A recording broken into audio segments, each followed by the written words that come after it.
Familia, el ser humano tiene dos perlas de grande valor: la vida y la libertad. Mucha gente ha ofrecido su vida en otros países, mucha gente ha hecho un acto altruista en diferentes partes del mundo por salvar no solamente su vida, sino por salvar la vida del prójimo, la vida del otro, sin importar qué idioma habla o de qué nacionalidad es. Con tal de ser un ser humano, personas han dado la vida para librar de la muerte a otros. Y hay otros que no han podido salir de la esclavitud, no conocen la libertad porque poco a poco, sin darse cuenta, han sido presos, han sido esclavos de formas de esclavitud, como es un vicio, un rasgo de carácter que lo hunde constantemente, y así han perdido respeto, han perdido familia, han perdido su salud y muchos han perdido hasta la vida. Pero está el grupo de los que no tenemos, o sea, de los que somos libres de esa forma de esclavitud. Y somos nosotros, que ni tomamos, ni tenemos problemas, tenemos a Jesús. Sin embargo, al ponernos Jesús en nuestras manos, el don de la libertad, del libre albedrío, bueno, pues no sabemos qué hacer con eso. Y automáticamente caemos en otra forma de esclavitud o de esclavismo, que es el descuido de esa libertad, y nos vamos hacia la orilla del libertinaje. Y automáticamente cuando reconocemos que se nos está yendo la mano, que estamos actuando mal, que no estamos bien, que porque el Espíritu nos tocó, porque un amigo nos señaló, qué sé yo, bueno, pues entonces buscamos maneras desesperadas para retomar la libertad que perdimos. Y caemos en otra forma de esclavitud, y es construir nuestra vida armada de leyes y de reglas. Y entonces no sabemos qué hacer con la libertad que Jesús nos dio. Dice Pablo que fuimos llamados a libertad, pero nosotros muchas veces no sabemos qué hacer con esa libertad.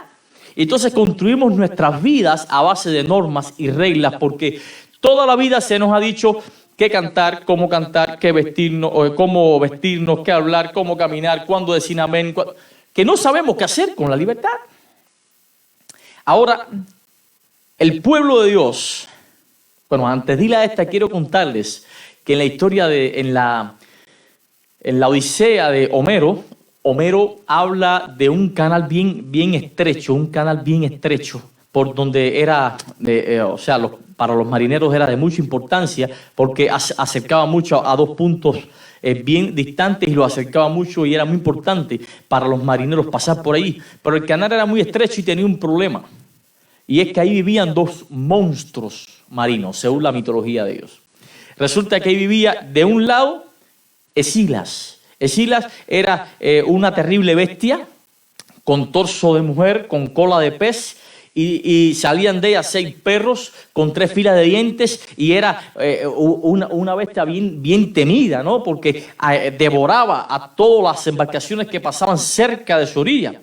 Y del lado de allá estaba Caribdis. Caribdis era otra bestia terrible que formaba olas extremadamente peligrosas y altas, y hacía hundir a cualquier embarcación sin importar el tamaño que tuviera si pasaba por su orilla. O sea, de un lado estaba Escilas y del otro lado estaba el otro monstruo que se llamaba Caribdis. De modo que se necesitaba ser un marinero de experiencia y se necesitaba de mucha maestría y pericia para pasar por el mismo centro del canal sin irse de un lado o irse al otro extremo. Nosotros hoy, los cristianos, tenemos el mismo peligro, porque no tenemos el ataque de dos bestias marinas ideadas por una mitología. Tenemos el ataque de dos monstruos espirituales que se llama legalismo y el otro se llama antinomismo o libertinaje. Cuando no caemos, se necesita mucha espiritualidad, mucha relación con Dios para no caer en el legalismo o para no caer en el antinomismo. Y hacemos mucho daño. ¿Sabes cuántos jóvenes se van de nuestra iglesia? Según unas estadísticas que estuve leyendo ahora hace poco en la iglesia hispana, pastor, 5 jóvenes que se bautizan, de cada 5 jóvenes, 3 se van de nuestras iglesias. ¿Saben por qué? Porque los votamos. Porque caemos o en las manos de uno o en las manos del otro. Y la Biblia nos habla en Oseas capítulo 4, versículo 6, algo muy importante. Y dice ahí Oseas capítulo 4, versículo 6, mi pueblo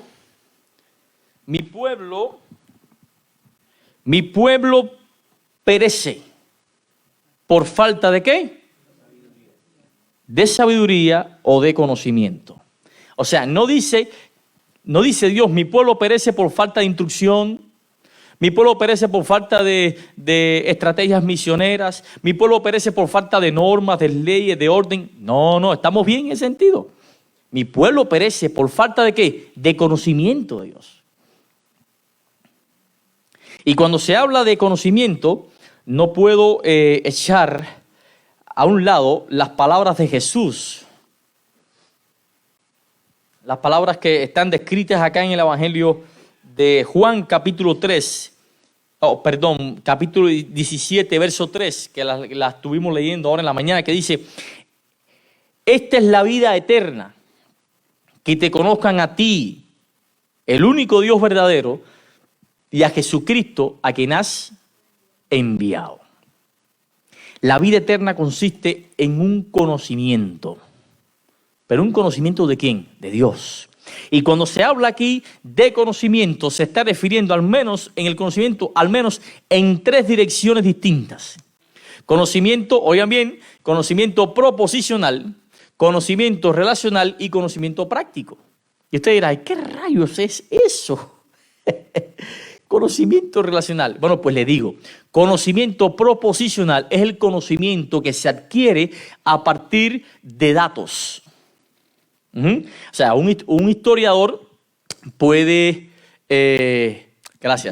un historiador puede llevarte a la antigua Roma y con su conferencia y explicarte cómo era el Panteón de Atenas, todo, cómo era el circo, cómo te puede explicar de batallas de Julio César, pero él no conoció a esas personas. Sin embargo, tiene conocimiento de datos. Ese conocimiento se llama conocimiento proposicional. Y está el conocimiento relacional, que es el conocimiento que se adquiere a partir de la relación con ese algo que estás conociendo.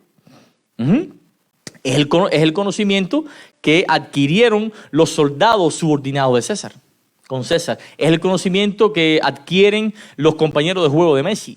Yo sé mucho de fútbol, de datos de fútbol y cuántos campeonatos gana el Barça y cuántos campeonatos gana el Madrid, pero yo no conozco a Messi. Pero los compañeros de equipo de Messi sí lo conocen. Ese conocimiento se llama conocimiento ¿cómo? Relacional. Y existe el conocimiento práctico, que es el conocimiento que se adquiere a partir de la práctica de eso que estás conociendo. Puedes saber montar bicicleta y no saber nada de la fuerza de rozamiento ni de las leyes físicas que permiten que estés equilibrado. No conoces nada de eso, pero sabes montar bicicleta en la práctica. Y en esas tres direcciones es que es necesario conocer a Dios. Conocerlo proposicionalmente, conocerlo relacionalmente y conocerlo también prácticamente, de un modo práctico. Si entras a la iglesia movido por una emoción, vas a durar poco aquí. Porque nada más que aquel te revire un poco el ojo, en cuanto aquel te hable en cuanto venga un endemoniado que se siente allí y te tire una frase que no te gustó, tú te vas a ir. Cuando pase la emoción, te vas a ir de la iglesia. Si entras a la iglesia movido porque te fascinó la teología, porque te gustó la manera exegética en que se estudia aquí la Biblia y lo dejas ahí, familia, te vas a ir también. ¿Por qué? Porque hay áreas, hay fibras que la teología, que la doctrina no puede tocar. Solo Jesucristo y la relación con Él. Hay mucha gente que sabe de Biblia y no cree en Dios. Son teólogos ateos. Mira qué clase de entropía esa. Sí. Ahora, si entras a la iglesia movido por el toque del Espíritu Santo y lo dejas ahí y no creces, también te vas a ir. ¿Por qué? Porque la relación no puede consistir ni en doctrina, ni en un toque, ni en emoción. La relación debe consistir en un conocimiento holístico de Dios. Tienes que saber de Biblia, tienes que sentir el toque del Espíritu, tienes que relacionarte con ese Dios y además de eso tienes que practicar lo que tú estudiaste. Y aquí viene el segundo mal del cual ha sufrido la iglesia a través de los tiempos. Y es una ortodoxia sin ortopraxis. ¡Wow! Voy a explicar. Voy a explicar. Les regalo un texto que se encuentra en Jeremías, antes de ir a la ortodoxia sin ortopraxis. Le regalo un texto que se encuentra en Jeremías 23, que me gusta mucho. Jeremías 24, 7. Dice Dios, mira cuál es el deseo de Dios para ti. Dice, y les daré corazón para que me conozcan que yo soy Jehová. Les daré un corazón para que me conozcan. Ese es el deseo de Dios. Y me serán ustedes por pueblo y yo les seré a ustedes por Dios, porque se volverán a mí de todo corazón. Y ahora viene el segundo mal, ortodoxia sin ortopraxis. Y quiero llevarlos al libro de Santiago, capítulo 1, libro de Santiago, capítulo 1, versículo 22.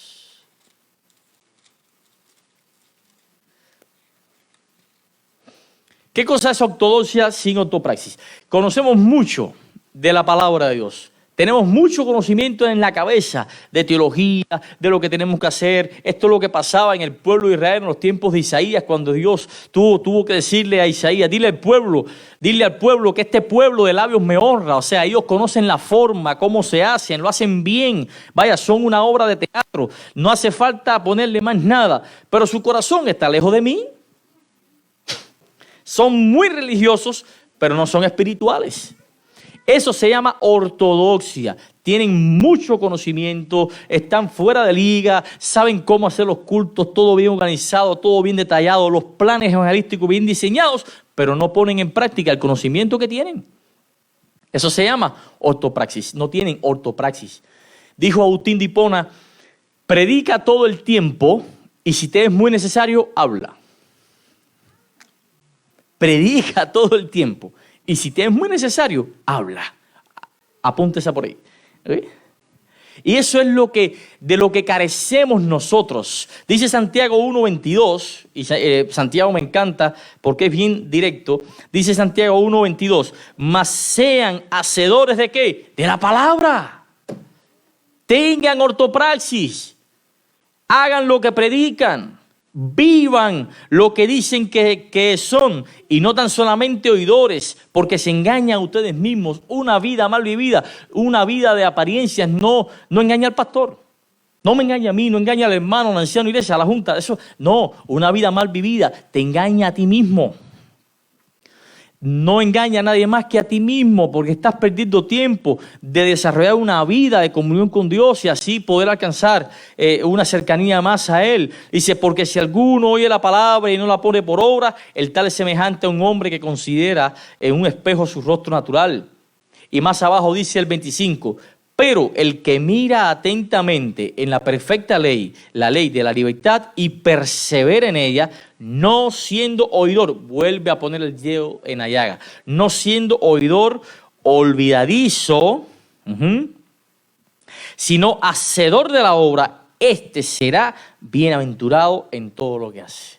O sea, el bienaventurado, el bendecido, no es el meditador, no es el estudioso, no es el recordador, no es el que... No, el bienaventurado es el que pone en práctica lo que lee. El que pone en práctica lo que aprende. Somos muy didácticos, pero no ponemos en práctica lo que decimos que debemos hacer. Sabemos cómo se corre, pero no corremos. Entonces criticamos a otros que viven corriendo. No me miren así porque me desanima a mí, caballero. No. Dice, si alguno, perdóneme caballero, pero predicar media verdad es peor que predicar ninguna. Y no quiero ser culpable ante Dios. Si alguno piensa ser religioso entre ustedes, bueno, y no refrena su lengua, sino que engaña su corazón, la religión del tal es mentira. el 27. La religión pura y sin mácula delante de Dios el Padre es esta: visitar a los huérfanos y a las viudas en sus tribulaciones y guardarse sin mancha ante el mundo. ¿Cuándo fue la última vez que tomaste un tiempo con Dios? ¿Cuándo fue la última vez que decidiste de verdad entregar tu vida a Cristo de punta a punta y de esquina a esquina? ¿Cuándo fue la última vez que compartiste una experiencia espiritual con alguien que conoces o con alguien que no conoces? Dice Primera de Pedro, capítulo 3, versículo 18. Dice que estamos llamados a crecer en el conocimiento y en la gracia de nuestro Señor Jesucristo. No estamos llamados a ser enanos espirituales. Necesitamos crecer ¿en qué? En dinero, en economía. No, crecer en conocimiento. Tienes que conocer a Dios holísticamente, proposicionalmente, relacionalmente y prácticamente. Tienes que saber de Biblia, tienes que poner en práctica lo que sabes y ponerte en relación directa con ese Dios al que tú sirves. Si no, tu religión es vana. Vives hablando, es vana, es mentira lo que estás predicando. Y tremenda manera de cerrar una semana de evangelismo esta. Pero no quiero que entren aquí engañados. Porque hemos cometido el error persistente de bautizar